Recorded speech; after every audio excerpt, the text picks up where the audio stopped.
Okay, I think we'll move on to the next question. Unless you got rebuttal, you good? Okay. We'll go to Slido for the next question. I believe, Linda, you're starting us off on this one.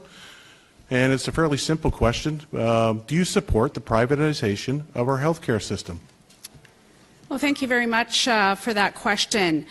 I do support the privatization to a certain extent of our healthcare system. I think that choice is always good for people.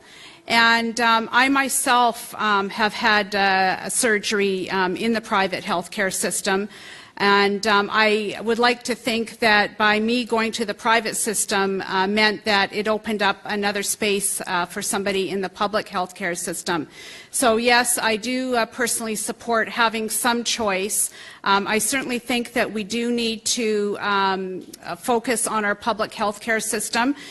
We've increased spending in our public healthcare system by $4.2 billion over the next 3 years, and healthcare is our largest budget item at 42% of our entire provincial budget.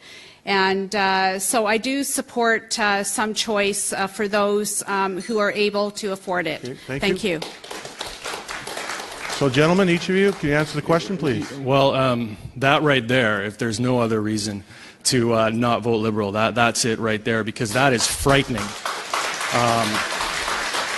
We have Brian Day right now in a court case, and it could change everything in this province and in Canada.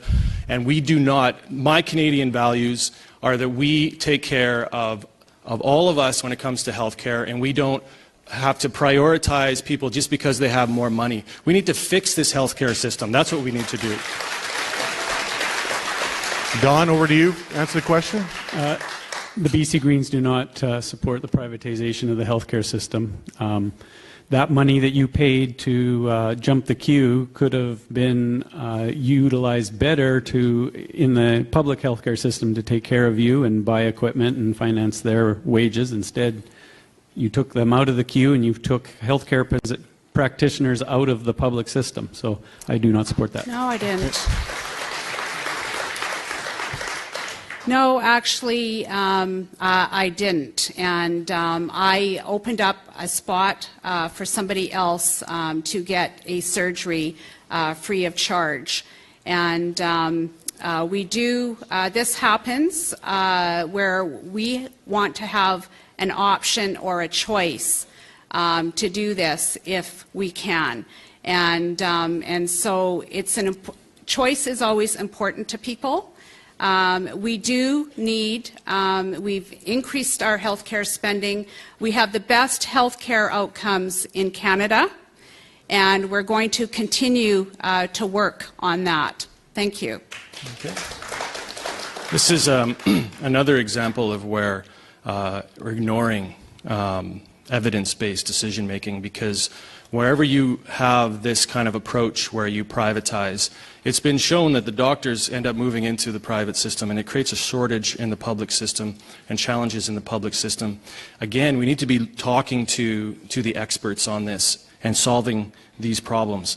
And this is what I'm hearing is the plan, is to privatize everything. That's our solution to healthcare problems that we're having in this province. This is not the solution. We are right now burdened, about 15% of our population are seniors right now, and that takes up 45% of our healthcare budget. That's going to grow the senior population to around 20%. And we need to have a plan. We need to have a plan on how we're going to invest in healthcare. And we haven't been investing in healthcare, and now it all makes sense to me. I had a revelation here today in how this is going to work with the Liberal government, so I'm afraid. $4.2 billion increase to health. Two parallel systems is not the most efficient way to deliver health care.